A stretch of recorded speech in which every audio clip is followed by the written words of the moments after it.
Hello, আসসালামু আলাইকুম। কী অবস্থা? সবাই কেমন আছেন? আশা করি সবাই ভালো আছেন। নতুন আরেকটা ভিডিওতে আপনাদের সবাইকে জানাচ্ছি স্বাগতম। আর অবশ্যই নতুন হলে আমার চ্যানেলটি সাবস্ক্রাইব করে দিবেন। আর ফেসবুক পেজ থেকে দেখে থাকলে অবশ্যই পেজটি ফলো করতে ভুলবেন না।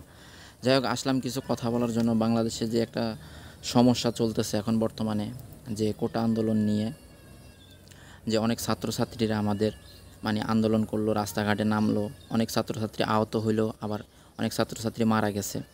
তো সেটা তো আপনারা সবাই কম বেশি দেখছেন বা জানছেন। ঠিক আছে, যে বাংলাদেশে যে কোটা আন্দোলন নিয়ে কত মানুষ মারা গেল, তারপরে আপনার কত কিছু হইল। তো সব কিছুর একটা শেষ আছে, এটা সবাই ভালো করেই জানেন। ঠিক আছে, তো শেষ পর্যন্ত কি হলো, আপনার হয়তো সরকারে কোটা আন্দোলনটা মেনে নিল, বা যে কোনো একটা করলো, মানার একটা করলো, প্রসেস করলো, বা ছাত্রছাত্রীদেরকে যে কোনো একটা সন্তুষ্ট করার জন্য যে কোনো একটা কিছু করবে। সেটা আপনিও জানেন, আমিও জানি।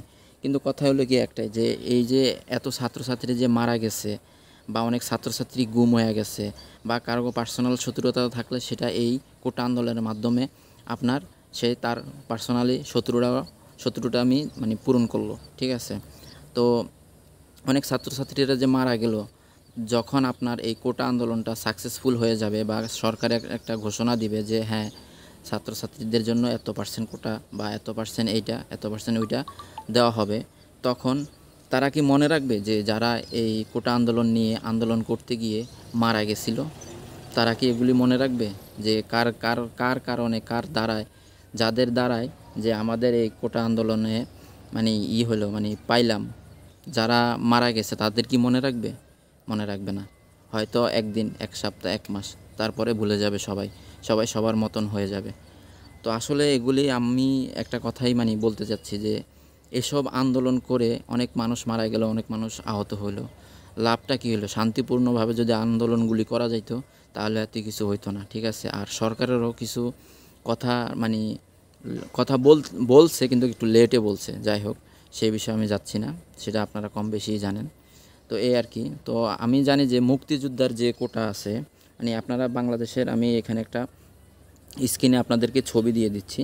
তো এই ছবিটা দেখে আপনারা বুঝতে পারবেন যে বাংলাদেশের বর্তমানে কত পার্সেন্ট কোটা আছে, কার কার কাদের কাদের জন্য। তো এখানে লেখা আছে যে আপনার এই যে দেখতেই পারতেছেন, মুক্তিযোদ্ধার জন্য আপনার এই 30%, তারপরে নারীদের জন্য 10%, তারপরে জেলাভিত্তিক আপনার 10%, তারপরে হলো গিয়ে আপনার এই যে ক্ষুদ্র জাতি গোষ্ঠী 5%, তারপরে হলো গিয়ে আপনার প্রতিবন্ধীর জন্য 1%। আপনার টোটাল সব মিলিয়ে 56% আপনার এই কোটা। আর বাকি যে কোটাগুলি আছে সেগুলি জানি না কোন ক্ষেত্রে হবে, কোন ক্ষেত্রে হবে না। ঠিক আছে, সেটা আপনারা স্ক্রিনে দেখতে পারতেছেন কোটার তালিকাগুলি, এই আর কি। যাই হোক, এখন আমি যেটা বলতে চাচ্ছিলাম, যে বাংলাদেশের যে পরিস্থিতি, যে তো মুক্তিযোদ্ধার জন্য 30% ঠিক আছে, কিন্তু মুক্তিযোদ্ধার আত্মীয়স্বজন বা নাতিপুতি এরকম তাদের জন্য তো একটু বেশি বেশি হয়ে যায়, আমার একটা ধারণা। কী কইছি বুঝছেন? আসলে এগুলি ছাত্রছাত্রীদের জন্য বা অন্য অন্য ক্ষেত্রের জন্য আপনারা যদি এগুলি রাখতেন, সরকারের অনুরোধ করতেছি আমরা, যে এগুলি সরকারের ওই অন্য অন্য ক্ষেত্রে যে শ্রেণীর লোকগুলি আছে তাদের জন্য রাখা দরকার। ঠিক আছে, প্রবাসীরা আছে, তারপর আপনার বিভিন্ন জায়গার লোকেরা আছে, তাদের জন্য কিছু কোটা রাখার দরকার। সরকারের একটু ভেবেচিন্তে কাজগুলি করার দরকার। আমার মতে, যেটা আমি আমার ধারণা থেকে, আমি আমার ক্ষুদ্র জ্ঞানে থেকে আমি সেগুলি আপনাদেরকে বলার চেষ্টা করছি। যাই হোক, আপনারা কতটুকু বুঝতে পারছেন, কতটুকু বুঝতে পারেন নাই, সেটা আমি জানি না। অবশ্যই কমেন্ট করে বলবেন যে আপনারা কতটুকু একমত, কতটুকু একমত না। আসলে প্রবাসীরাও এখানে অনেক ভূমিকা, বাংলাদেশের জন্য অনেক ভূমিকা পালন করে। প্রবাসীরা অনেক অনেক কিছু করে। আমি নিজে একজন প্রবাসী রেমিটেন্স যোদ্ধা। তো সেটা আপনারা আসলেই বুঝেন। অনেক প্রবাসী ভাইরা আছে, বোনেরা আছে, তারা আপনারা বুঝে নেবেন এই বাংলাদেশের কি করলে বাংলাদেশের সরকার বা আইনশৃঙ্খলার যারা দায়িত্বে আছে বা সরকারের পদে যারা আছে, তারা আসলে এগুলি ভেবেচিন্তে একটু কিছু কাজ করার দরকার আমাদের এই বাংলাদেশের জন্য, বাংলাদেশের উন্নতির জন্য।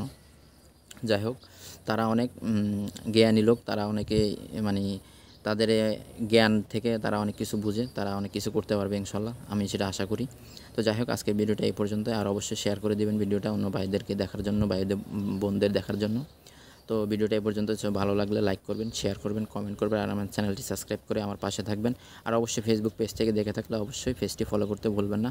সবাই ভালো থাকবেন, সুস্থ থাকবেন। আল্লাহ হাফেজ, বাই।